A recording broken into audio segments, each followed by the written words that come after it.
আজকে একটাও বিশাল দেখলে ছেড়ে কথা বলবো না। বাবা পড়ে গেল, বাবা পড়ে গেল।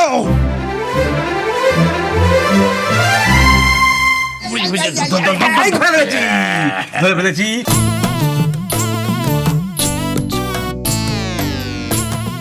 বাবার ছবির তারটা হয়তো একটু আলগা হয়ে গেছে, একটু ঠিক করে দিয়ে যেত। না না না না দাদা, তার নয়, ওই পেরেকটা লগবগ লগবগ করছে, সেই জন্য ছবিটা দুলছে।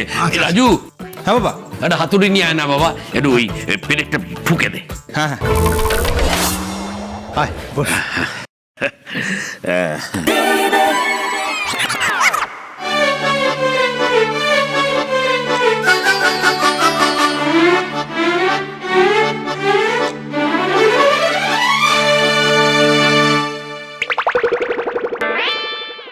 হ্যাঁ রে অয়ন, হ্যাঁ আর তোর মাকে ডাক, তোর মা তো এখন এলো না। এই তো মা, ওই কি তো গো, ওই তো। তোমার ডাল হলো?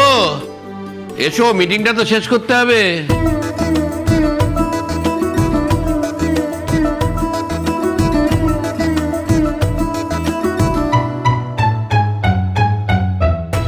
বটু ডার্লিং, বসো বসো বসো।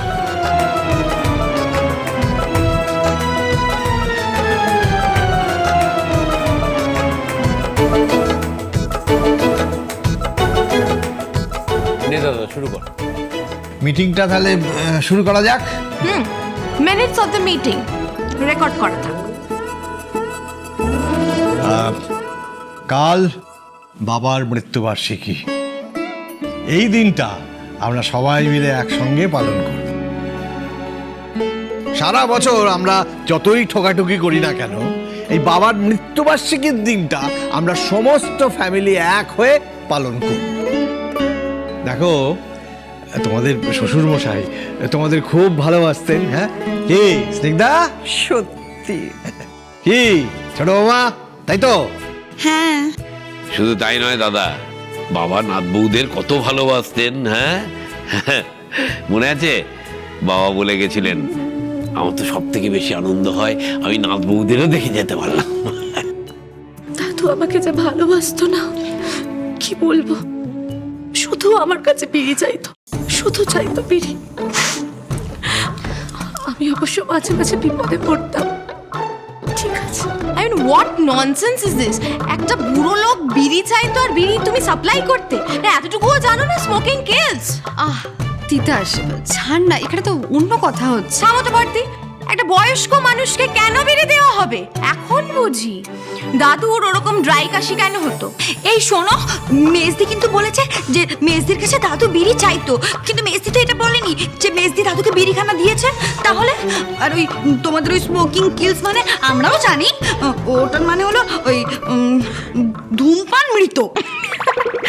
সত্যি মম, এই তো পড়াশোনার ছিরি, আর কি আশা করা যাবে ওদের থেকে? হ্যাঁ, and please stop it, for God's sake stop it. মিটিংটাকে ডাইলিউট করো না। বাবা তুমি বলো। সেই দিন সকালবেলা পুরুত মশাই আসবেন, পুজো আচ্চা হবে, তারপর আমরা বাড়ির সবাই মিলে বেশ জমিয়ে খাওয়া দাওয়া করব। মানে এই ব্যাপারটা বাবার যে কি পছন্দের ছিল কি বলবো, কি রে, তাই না রে দাদা? আর বাবার পছন্দ মতো আইটেম দিয়ে সেদিনকার রান্না বান্না হবে। মাছের মাথা দিয়ে মুগ ডাল, এঁচোড়ের ডালনা, তারপর ওই যে পুর দিয়ে পটল করে ওইটা হবে, তারপর আমের চাটনি হবে, কাতলা মাছের বেশ মাখা মাখা কালিয়া হবে। এগুলো মানে বাবা খুব ভালোবাসতে। এই দু রকমের মাছ কিন্তু রাখতে হবে। বাবা ওই ভালো পাবদা মাছ সর্ষে দিয়ে খেতে খুব ভালোবাসতেন। এছাড়া ওই শেষ পাতে দই, তারপরে ভালো ছানার সন্দেশ।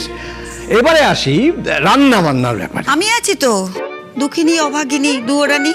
আমি ছাড়া রান্নাটা করবে কে? আর গরিবের ঘরে বিয়ে হয়ে স্তব্ধ হেসেলি ঠেলে মরছি। আর তাছাড়া বাবা তো আমার হাতের রান্না খেতে খুব ভালোবাসতেন। সে নিরামিষই হোক আমিষই হোক, বাবা খুব আনন্দ করে খেতেন। আসলে আমারও ভালো লাগতো, সত্যি কথা বলতে কি, বাবার সেবা করে বাবাকে রান্না বান্না করে খাইয়ে আমার কেমন জানি মনে হতো যে আমি পুণ্যি করছি। বাবা খুব তৃপ্তি করে খেতেন, আর আমি ছাড়া উপায় বা কি ছিল? বড় জায়ের তো টিকিটিও পাওয়া যেত না, উনি তো নিজের ধান্দায় খালি টই টই টই টই, বাড়িতে আর সেবা করবে কি করে? সেটা হতেই পারে। আমার শ্বশুরমশাইয়ের বড় বৌমা উচ্চ পদে চাকরি করত, তাকে ছেলে মানুষ করতে হতো, চাকরি করতে হতো, সমস্ত কিছু আমি খুব ভালো করেই করেছি। উনি খুব গর্ববোধ করতেন। আর তাছাড়া যা যা রান্না হতো সমস্ত কাজের লোককে দিয়ে পাঠিয়ে দেওয়া হতো। কি হলো বটু, বলো বলো, কাজের লোককে দিয়ে সব পাঠাতাম না? ওইটাই বাবা বলতেন। যখন তোমাদের পালা ফুরিয়ে আমাদের পালা পড়তো না, বাবা আমাকে এসে বলতেন তো, ছোট বৌমা, রান্নার লোকের রান্না খাওয়া যেন হোটেলে খাওয়া, আর ছেলের বউয়ের হাতে রান্না খাওয়া সে তো তৃপ্তির ব্যাপার। বাবা আমার ওই দুঃখ নিয়ে স্বর্গে চলে গেলেন তো। মোটেই না, আমার শ্বশুরমশাই আমাকে নিয়ে গর্ব করতেন, কি সুন্দর আমি চাকরি করি, সংসার মেনটেন করি। উনি তো বলতেন আমার বড় বৌমা হচ্ছে জুয়েল জুয়েল, আর আমার ছোট বৌমা কাঠকয়লা। বলছেন কি কাঠকয়লা বলে দিলে? হ্যাঁ বলেছে, বলেছে। এই বুড়ির পাটিটা ধরো তো। কাঠকয়লা? কাঠকয়লা? শ্বশুর মশাই চন্দ্রবদন দেখে এই বাড়ির বউ করে এনেছিল। চন্দ্রবদন?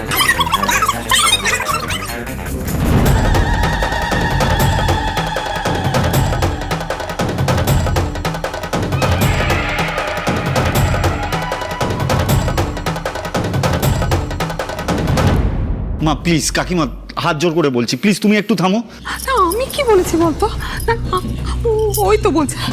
না না তুমি সারাক্ষণ এরকম করছো। তুমি থামো থামো, একটা মিটিংটা চলছে তো। না এবার আমি একটু বলি। না মানে আমি বলছিলাম যে ওই বাড়িতে রান্না বান্নার ঝামেলা না করে এবারে ভাবছি ওই পল্টু কেটারিংকে বলে দেবো। হ্যাঁ, ক্যাটারিং? এ মা, ছি ছি ছি ছি ছি ছি ছি। হ্যাঁ, আমার শ্বশুর মশাইয়ের বাৎসরিকের কাজ হবে, সেখানে বাইরের লোক? কেন কেন কেন? আমি আছি না, বিষ্ণুপ্রিয়া, আমাকে গোটা পাঁটা দেবেন, বিয়ে বাড়ি রান্না করে দেবো। আরে কটা লোকই বা আসবে, ও আমি করে দিতে পারবো।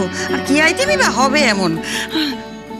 ও বুঝেছি আপনার কোথায় ভয়টা করছে দাদা।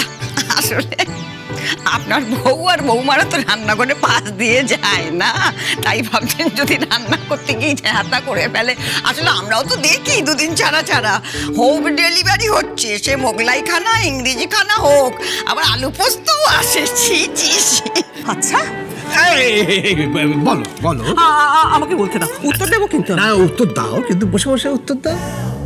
আচ্ছা বসে বসে। আচ্ছা শোনো, আমরা খাবার ডেলিভারি আনি না, রান্না করি না, চাঁদ থেকে আনি, সেটা আমাদের ব্যাপার। তোমাদের কথা আমি একবারও বলেছি? এই যে তোমরা কোথা থেকে বাজার করো, পচা সবজি মাছ কোথা থেকে আসে? আরে অদ্ভুত ব্যাপার তো, তুই তখন থেকে অবহেলা করে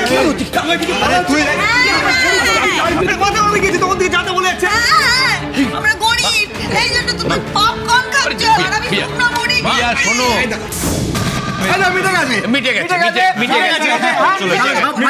এক মিনিট। আবার কি হলো? ফাইনাল কি করে হবে? আসল কথাটাই তো বলা হয়নি। কি আসল কথা? খরচাপাতি, খরচাটা কিন্তু 50-50 দিতে হবে। তখন কিন্তু বটু ডার্লিং বলো না যে আমার ছোট ভাই আহারেও দিতে পারবে না, আমি দিয়ে দিচ্ছি না। সারা জীবন কিন্তু এভাবে টানা যায় না বটু ডার্লিং। না না না না না না, আমি কেন দেবো? আর আমি কি করে এত টানবো বলো? হ্যাঁ সেটাই তো। হ্যাঁ তো হবে তো, বলার কি আছে? দিয়ে দেবো তোমাদের 50% লাগবে তো, দিয়ে দেবো টাকা। হ্যাঁ হ্যাঁ দাও না। আরে অত মামা এসে গেছি বড়লোক বাড়ির বড় গিন্নি। আমায় অপমান করেছিলে না, তার প্রতিশোধ নিতে আমি এসে গেছি। তোমারে বধিবে যে ওদিকে বাড়িছে সে, তোমার বাড়ির যোগ্য পাত্রী। ও কি কথা! এক ঘর